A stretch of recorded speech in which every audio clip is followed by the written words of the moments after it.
그의 주인이 자기 아내가 자기에게 이르기를 당신의 종이 내게 이같이 행하였다 하는 말을 듣고 심히 노한지라.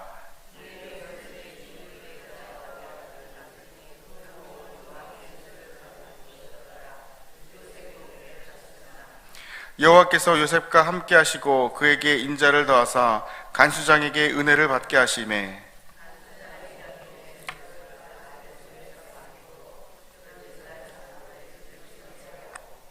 간수장은 그의 손에 맡긴 것을 무엇이든지 살펴보지 아니하였으니 이는 여호와께서 요셉과 함께 하심이라. 여호와께서 그를 범사에 형통하게 하셨더라.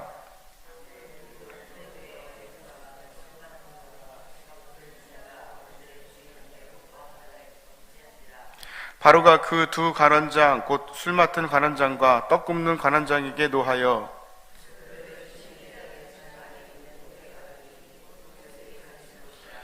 친위 대장이 요셉에게 그들을 수종들게 하며 요셉이 그들을 섬겼더라. 그들이 갇힌 지 여러 날이라.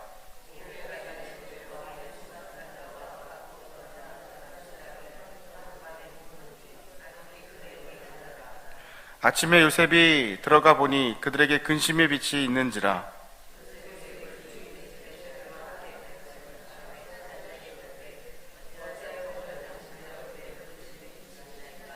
다 함께 그들이 그에게 이르되 우리가 꿈을 꾸었으나 이를 해석할 자가 없도다.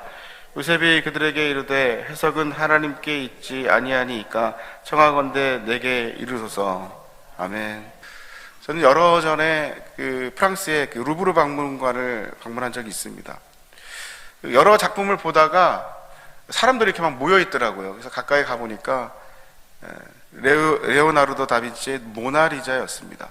교과에서만 보다가 인터넷에서 보다가 실제로 보니까 처음 느낀 것이 굉장히 그림이 작다 이렇게 느꼈습니다. 두 번째 느낀 거는 저 여인이 웃고 있는 건지 화가 난 건지 좀 애매모호하다는 것이죠. 눈을 가리고 입만 보면은 웃고 있는 것입니다. 그죠? 근데 반대로 입을 가리고 눈만 보면은 약간 좀 째려보는 것 같아요. 차가움도 있고 따뜻함도 있습니다. 여러분 그런 비유서 한번 지어보시기 바랍니다. 이런 거 눈은 움직이지 않고 보통 웃을 때 눈까지 같이 움직이잖아요. 이렇게. 근데 이러면은 선생님 날 웃게 웃는 거야? 아니면 화난 거야? 애매모호함이 있거든요. 사람들이 왜 이 그림을 매력적이라고 생각하느냐면 심리학자에 따르면 모나리자의 얼굴을 봤을 때 한 83% 정도가 이 긍정적인 미소고 17%가 부정적인 그 슬픔의 모습이 있어서 균형을 이루고 있다 이렇게 얘기합니다. 그래서 많은 사람들이 이 신비로운 미소를 보고 싶어서 많은 사람들이 몰리지 않습니까? 그냥 단순히 웃고만 있다면 그러지 않았을 거예요. 긍정심리학자들이 말합니다. 일상에서 우리가 경험하는 것들, 그죠? 매일매일 우리가 삶이 또 다르잖아요. 어떤 날은 좀 기쁘기도 하고 어떤 날은 좀 슬프기도 하고 경험하는 감정에서 황금 비율이 있는데 긍정적인 정서가 3번 그리고 부정적인 정서가 1번 정도 경험되면 전반적으로 우리의 삶이 활력이 돈다라고 얘기합니다. 하지만 반대로 부정적인 것이 3번 그리고 긍정적인 것이 1번 정도 되면은 오히려 반대가 되겠죠. 약간의 스트레스가 있는 삶이 약간 뭐라 해요? 우리가 좀 더 활력이 있는 것과 다름이 없습니다. 여러분 어떻습니까? 하루를 지내면서 부정적인 정서가 1번 있으면 3번의 긍정적인 정서를 경험하고 계십니까? 직장에서 너무 힘들어요. 근데 집에 오니까 너무 화기해요. 아이들도 보고 그러면은 긍정적인 정서를 경험하잖아요. 그러면은 전반적으로 하루 잘 때 감사하다는 생각이 들어요. 그런 느낌이 든 거예요. 근데 회사에서 힘들었어요. 근데 집에서도 여러 가지 힘든 일이 있어요. 그럼 하루가 너무 힘든 거죠. 그래서 우리가 어떤 태도, 어떤 생각을 하느냐에 따라서 감정이 달라지는 거죠. 그죠? 이 사건을 어떻게 해석하는 따라서 감정이 달라지고 행동이 달라지는 거예요. 어떤 이벤트가 있습니다. ABC 모델이라고 그러는데요. 액츄얼 이벤트, 어떤 실제적인 일이 있습니다. 근데 그거를 내가 어떻게 해석하느냐에 따라서 내가 행동이 달라지는 거예요. 감정이 달라지는 겁니다. 그래서 우리가 경험하는 것들에 대해서 어떤 식으로 바라보느냐에 따라서 우리의 삶을 결정한다고 할 수 있습니다. 근데 실제로는 우리 안은 좀 부정적인 정서가 많이 있습니다. 실제로는 좋은 경험도 많이 했는데 나쁜 경험을 진하게 하게 되면은 그것이 우리 마음 가운데 남아 있어서 그것을 우리 삶을 좀 불편하게 합니다. 시간이 지나면 그것이 가실 것 같은데 시간이 지날수록 더 진해지는 그 상처가 있습니다. 시간이 많이 필요하고요. 그것에 대해서 기도를 해야 되는 것이죠. 요셉을 봤을 때는 그냥 단순히 그냥 부정적인 정서를 경험한 차원이 아니라 절망적인 정서를 많이 경험했습니다. 오늘 읽은 본문에 나오는 요셉은 어땠을까요? 이 전의 말씀을 보면은 이 억울한 누명을 당했습니다. 한 여인을 성폭행했다는 누명을 뒤집어 썼지 않습니까? 잘 나가던 보디발의 그 가정총무로서 2인자로서 승승장구하다가 갑자기 모든 특권을 빼앗겼습니다. 상징적으로 어떤 일이 있었습니까? 옷을 버려둔 채 뛰쳐나온 거예요. 하도 유혹을 하니까. 그래서 지금 요셉은 차디찬 감옥에 처박히게 되는 상황 가운데 있었습니다. 저 요셉을 좋아합니다. 설교 시간에 종종 설교자들이 요셉을 언급합니다. 근데 어떤 것들을 언급합니까? 보통 총리가 됐다는 걸 언급을 해요. 30세 총리라니. 결과만 보면은 참 요셉이 좋은데 요셉의 살아왔던 시간들을 보면 13년 동안 외로움의 길을 걸었습니다. 노예의 길을 걸었습니다. 뿐만 아니라 허무맹랑한 누명을 쓰고 감옥에 갇혔고 아무도 관심 갖지 않는 그런 상황 가운데서 그 처절한 아픔을 통과하고 나서야 총리가 된 겁니다. 실제로 요셉의 이야기는 총리가 되고 얼마 지나서 이제 마무리가 지어집니다. 대부분은 요셉이 고난 가운데서 어떻게 꿈을 받았고 하나님의 꿈을 받았고 그걸 어떻게 풀어갔는지에 관심을 갖게 된 거예요. 그러니까 우리도 이 땅에서 고난이 대부분인데 이 말씀이 우리에게 필요한 것이죠. 난 이거는 고난은 일단 생략하고 요 총리 되는 것, 돈 버는 것, 요 성공, 요거만 우리가 관심 갖고 신앙생활 하면은 쳇바퀴 도는 거예요.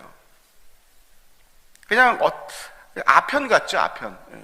아편 딱 주면 뭐예요? 아무리 고난을 있어도 고난을 내가 딛고 통과하는 게 아니라 신앙의 힘이 그런 것을 주는 게 아니라 잊어버리게 하는, 현실 망각하게 하는 거야. 그냥 무조건 잘 될 거야. 이건 이제 아편 같은 신앙이죠. 이게 중독이라고 볼 수 있습니다. 하지만 그것은 하나님이 하실 일이고 내가 이 고난을 어떻게 내가 소화해낼 것인가.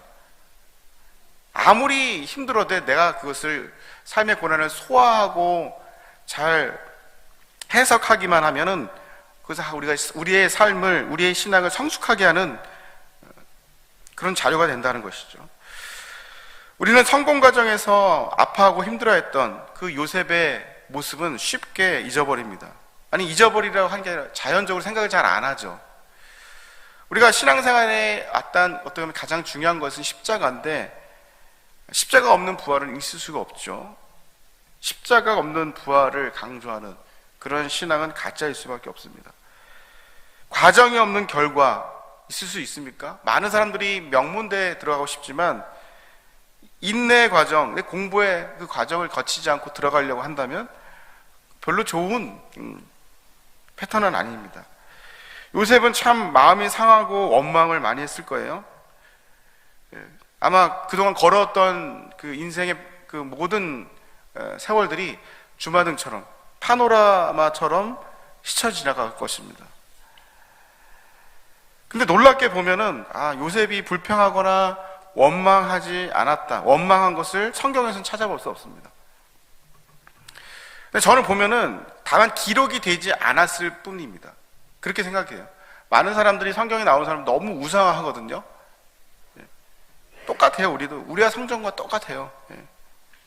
추우면 떨고 더우면 땀나고 이게 건강한 거죠. 분명히 절망했고 탄식했을 것입니다. 표정이 안 좋았을 거예요. 표정 억지로, 여러분 표정이 힘든데 억지로 이렇게 웃지 마세요.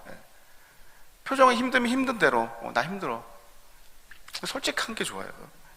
우리 연기하는 거 아닙니다. 신앙은 눈물도 흘렸을 거예요. 화도 냈을 거예요. 분노도 했을 거예요. 심지어 혼잣말도 욕도 했을 거예요. 그렇지 않았다면 요셉은 전설의 인물이에요. 전설의 인물. 예수님 빼고는요, 나머지 모든 그 성경에 나온 인물들을 흠이 있고 부족함이 있다고 볼 수 있어요. 예수님이 있는데도 불구하고 고난이 다가오면 우리 안에는 갈등이 생기는 거죠. 흔들립니다. 이거 예수님 믿는데 이거 무슨 일이야? 수많은 사람들 중에 왜 하필 예수님 믿는 나입니까? 다른 사람은 멀쩡한데 나에게 왜 이렇게 인생에 꼬여갑니까? 왜 자꾸 우회로로 돌아가게 됩니까? 이 고난이 언제 끝납니까? 거창의 고난의 길이 아니더라도 우리의 삶에 소화하기 어려운 일들이 하나씩 찾아오게 되면은 부정적인 생각이 우리를 좀 사로잡힙니다. 하나 둘이 아니라 여러 가지가 될 때, 그리고 큰 건이 찾아올 때 나 자신을 탓하기 마련이죠. 이게 성격에 좀 따라 좀 다른데 기질에 좀 달라요. 내가 좀 부족해서 그렇지. 내가 열심히 안 했어. 내가 신앙생활 열심히 안 했어. 자기 연민이나 열등감으로 자신을 탓합니다. 두 번째는 이제 남에게 좀 탓하는 그런 경향도 있죠. 아무도 내게 관심 없어. 교회가 이렇게 왜 이렇게 쌀쌀 맞아? 아무리 열심히 해도 꼭 질투하는 사람이 있어. 다 나를 미워해. 나를 무너뜨리려 해. 이렇게 이제 바깥으로 화살을 쓰는 패턴이 있습니다. 다 어느 정도는 다 있죠. 모함을 당하거나 혼자 힘들어 본 적이 있는 사람들은 이 사람을 만나기 겁이 납니다. 청년들도 시험에 한두 번 떨어지는 게 아니라 계속 떨어지면은 시험 보는 것 자체가 아주 그냥 두려움이 생기는 거죠. 저도 결혼을 준비하면서 여러 가지 소개팅을 하는데 잘 안 되는 거예요. 소개팅에 나가면은 기대를 아예 안 하는 거죠. 준비도 잘 안 하고 어떤 날은 수염도 잘 안 깎고 나가는 거예요. 너무 두려운 거죠. 내가 막 잔뜩 기대하고 나갔는데 저 사람이 저랑 아마 잘 안 맞거나 그러면은 참 한숨을 여러 번 쉬었습니다. 또 인간관계에서도 연애했을 때도 또 내가 좋아하는 여성이 거절했을 때 데이트 신청하는 것 자체가 두렵게 됩니다. 날 안 좋아할 거야. 분명히 나를 안 좋아할 거야. 또 하나의 패턴은 하나님을 탓하는 겁니다. 하나님을 탓하는 거. 이건 좀 힘든 거죠. 웬만하면 여기까지 안 가는 게 좋아요. 저 사람 때문에 그런 게 오히려 편할 수 있어요. 하나님과 이게 대결하게 되면은 이렇게 되는 거죠. 하나님 나한테 관심 없어. 하나님 나 사랑하지 않아. 하나님 내 기도 해봤자 기도 안 들으셔. 하나님 어디 가신 거예요 도대체? 이렇게 되면은요 신앙생활 하는데 가장 나쁜 케이스는 뭐예요? 교회를 안 나오게 버리는 거예요. 등을 지는 거예요. 하나님 없어. 무신론자로 가는 거예요. 그리고 그것보다는 낫지만은 그래도 좀 위험한 거는 신앙생활을 해요. 근데 기쁨이 없이 그냥 하는 거죠. 또 안 다니면 또 그동안 또 관계도 있고 믿었던 그런 보험점 쌓아놓은 그런 게 있는데 좀만 참아봐야 되는데 이게 해석이 안 되니까 그런 거죠. 요셉이 바로 그런 상황 가운데 있는 거예요 지금. 요셉도 굉장한 그 숙고의 시간이 필요했습니다. 참 놀라울 대로 요셉이 그 유혹의 순간에서도요 하나님의 관점으로 해석을 하고 하나님께 죄 지을 수 없다라고 얘기를 했잖아요. 고난의 순간에서도 다시금 그 삶을 재해석하는 거예요. 참 그 요셉이 그 자신의 꿈만 해석할 수 있는 뿐만 아니라 현실의 삶에서도 해석을 하시는 거죠. 하나님이 주시는 그게 믿음의 요셉의 그 패턴이었습니다. 여러분 이 자리에 요셉보다 더 희망이 없는 분이 계십니까? 부모로부터 단절되고 가족을 보지 못하고 친형들에게 질투를 받아서 팔리고 자유자였는데, 그죠? 아버지 야곱 안에서 참된 자유자였는데 노예가 됐습니다. 누명을 씌워줬고 감옥에 여러분 들어간 적이 있습니까? 아마 요셉의 고통보다 더 심한 분은 이 자리에 없을 것입니다. 근데 왜 우리는 때로는 요셉보다 더 절망합니까? 왜 더 힘들어합니까? 요셉이 가지고 있던 희망은 어디서 났냐면 다른 어떤 환경이나 뭐 인맥이나 뭐 어떤 건물이나 뭐 다른 어떤 계좌에 쌓인 어떤 돈이 아니라 오직 하나님께로부터 나왔음을 믿으시기 바랍니다. 39장 보면은 여호와께서 요셉과 함께 하셨다는 말이 2절, 3절, 21절, 23절 4번씩이나 나왔는데 참 대단한 일이죠. 저도 이걸 소망해요. 저 목사님은 하나님 함께 하시는 것 같아. 그걸 이제 옆구리 찔러서 얘기하는 게 아니라 자기가 이러한 고백을 가지고 살아가는 거죠, 평소에. 그러다 보면은 다른 사람이 느낍니다. 신앙을 다 느껴요. 아, 저 사람이 진짜구나. 하나님이 함께 하시는구나. 아유, 저 사람은 말만 그래. 하나님이 함께 하지는 않구나. 다 느끼지 않습니까? 저 사람은 참 이 정도면은 하나님 앞에 이게 하나님 부인하고 떠날 정도로 정말 큰 어퍼컷과 같은 고난인데도 묵묵히 자기 자리를 지키네. 저 사람 하나 함께 하는 거야. 저력이 있어. 맷집이 대단해. 예. 우리 신앙의 맷집이 이제 점점 길러지는 거죠. 웬만한 거는 넘어지지 않아요. 버티고 있는 거죠. 가드를 내리지 않죠. 하나님과 동행하는 역사, 이 삶 속에서 다른 사람들의 나의 신앙의 모습들이 보여진다는 겁니다. 직장에서도 보여지고 어디에서든지 보여집니다.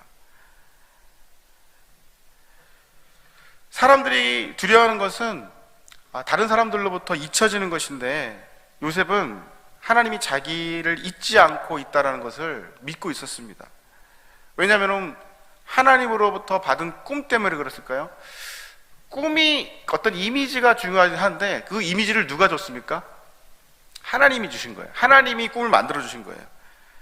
그러니까 하나님, 꿈을 주신 하나님인데, 하나님은 신실하시고 허언을 하시 아니하시고 진실되시고 그리고 그것을 지키시는 분이고 창조자 하나님이신데 그분을 신뢰한 거죠.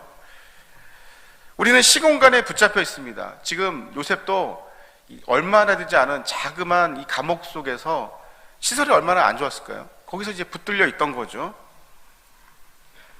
자기 연민 가운데 남을 탓하면서 그냥 인생을 마감할 수 있는데, 자신을 파괴할 수 있는데 그러지 않았다는 겁니다. 시편 기자는 시편 119편 71절에서 이렇게 말합니다. 고난당한 것이 내게 유익이라. 이로 말미암아 내가 주의 율례들을 배우게 되었나이다. 아멘. 주의 율례를 배우기 위해서는 그냥 문자에 갇힌 게 아니라 내 삶으로 그것을 경험해보고, 이 말씀이 이렇게 역사한다는 것을 체험해 보는 거죠.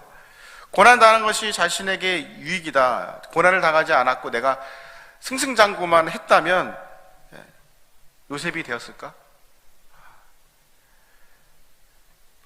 내가 하나님을 사랑하고 오히려 그 고난 가운데서 다른 사람의 고난이 보이지 않았는데 이제는 내 고난을 통해서 다른 사람이 고난이 보이게 된다면 하나님이 원하시는 고난의 목적이 첫 번째가 이루어지는 겁니다.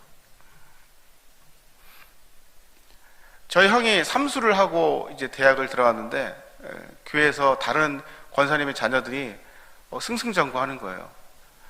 근데 참 부럽기도 하고 여러 가지 마음이 들었는데, 그래서 어머니가 이제 나중에 저희 형이 삼수를 해서 대학에 들어갔을 때는 자랑하지 않았대요. 오히려 내가 좋아하고 막 자랑하는 걸 말미암아 다른 사람들이 힘들까봐, 오히려 자식이 잘 되지 않고 어려움에 처해 있을 때 그것으로 말미암아 다른 사람들을 이해하게 되는 그런 지경에 이르게 된다면 고난도 유익이 된다는 것이죠.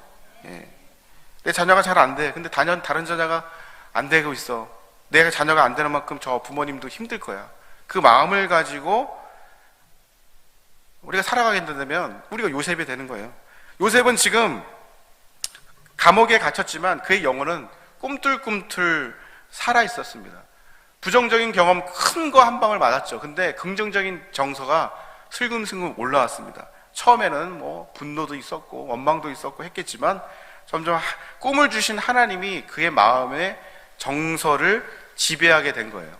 생각이 바뀌니까 정서가 바뀐 거죠. 환경과 상관없이 넉넉한 사람이 되었죠. 그래서 옆에 있는 술관원장과 떡관원장의 연약함에 동참했습니다.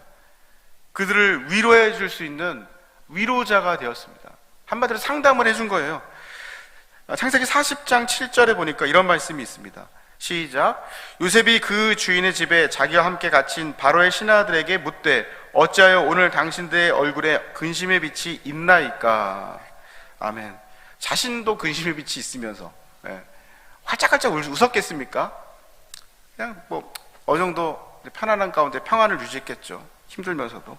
근데 자신이 경험한 이 어려운 경험 때문에 오히려 감옥에 갇힌 그 다른 사람이 보이기 시작한 겁니다. 술가론장과 떡가론장의 얼굴에 근심의 빛이 있었던 겁니다. 근심의 빛이 있으면 어떻습니까? 좀 보면 알잖아요, 그죠? 뭔가 눈도 못 마주치고 얼굴 시커매지고 수염도 막 나고.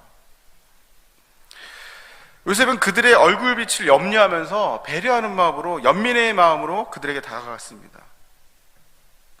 두 관원장이 고민하고 있을 때 요셉의 한 말, 그것 때문에 그가 가능했던 것이죠.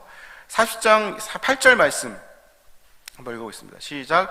그들이 그에게 이르되 우리가 꿈을 꾸었으나 이를 해석할 자가 없도다. 요셉이 그들에게 이르되 해석은 하나님께 있지 아니하나이까. 청하건대 내게 이르로서. 아멘. 우리가 이제 꿈의 분석을 통해서 이제 치료를 해요. 정신 분석의 방법 중에서. 근데 꿈을 해석하는 것이 중요한데, 상담 가운데도 여기 이 술가론장과 떡가론장에 이 꿈을 꿨는데 그걸 해석할 수가 없다는 거예요. 근데 요셉이 자기가 해석할 수 있다, 하나님께서 나에게 지혜를 주셔서 해석할 수 있다, 하나님의 관점으로 해석해보자, 그거 이제 맞는 말이에요. 근데 우리 그 꿈이라는 것이 여기 나온 말이 상징적인 거예요. 우리 삶이 꿈이에요. 우리 삶이 어떻게 보면 삶이 꿈 같지 않습니까? 꿈이 진짜고 삶이 꿈 같지 않아요? 우리의 삶이 이 꿈과 같은데 이것들을 하나님의 관점으로 해석할 수 있다는 거죠. 미지의 삶입니다. 잘 모릅니다. 근데 이게 내 어떤 일을 왜 이게 만났을까? 저 사람을 왜 이렇게 갈등이 있었을까? 잘 한번 물어보시면은 하나님이 그 해석을 해주세요. 저 사람의 문제가 아니라 너의 그림자를 봐야 돼. 너가 그렇게 저 사람 보고 화내는 거는 너를 연단시키기 위한 삶의 내 섭리였어. 내가 해석할 수 없는 관계와 또 어려운 일들 가운데 해석자이신, 인생의 주관자이신 하나님께 물어본다면 하나님께서 그것을 해석해 주시는 거예요. 목적의 의미를 가지고. 여러분, 소화하기 어려운 일들, 그런 고난 가운데 있다면 인생의 해석자이신 하나님께 물어보시기 바랍니다. 그분은 물어보시면 대답해 주시는 분입니다. 내가 답을 가지고 묻지 마시고, 답을 가지지 마시고, 빈 상태로 하나님께 물어보시면 하나님께서 깨닫게 해주시는 거예요.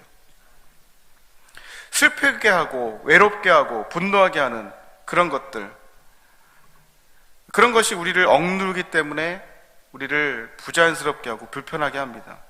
하나님의 자녀로서 당당하게 살아가지 못하게 합니다. 근데 그때 요셉이 했던 것처럼 이 꿈, 이 고난의 꿈을 어떻게 해석할 것인가? 하나님께서 해석해 줄 수 있다. 하나님께서 이 고난의 꿈을 축복의 꿈으로 바꿔줄 수 있다. 아무리 어려운 영어 문장도 해석만 하면은 풀려요. 이해가 돼요. 하나님은 우리의 인생에 해석이 불가능한 문장을 주시지 않습니다. 해석할 수 있는 거예요. 이게 1형식 문장인가, 2형식 문장인가, 3형식 문장인가, 어떤 의미인가. 말씀을 묵상하면서 누가 이렇게 해석해 주는 것도 중요하지만 내가 묵상하는 가운데서 그 뜻을 해석해가고 이것들을 내 삶으로 소화해내기만 한다면 그것이 우리를 더 성장시키는, 내 주위의 사람들이 보이게 되는 놀라운 렌즈가, 해석의 렌즈가 우리에게 주어진다는 것이죠.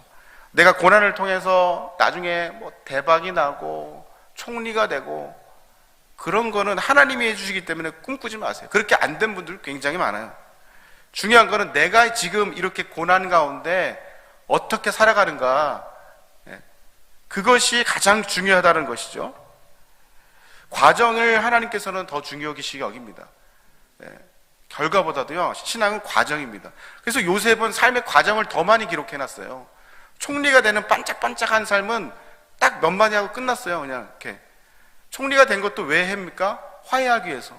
총리가 된 것도 너 먹고 잘 살기 위해서가 아니라 네 배 채우고 네 통장 잔고 채우는 게 목적이 아니라 다른 사람들한테 나눠주고 위기 가운데 너의 리더십을 통해서 고난 가운데서 체득한 이 지혜를 통해서 해결을 할 수 있는 놀라운 지혜자로 살기 위해서 고난을 주신 거예요.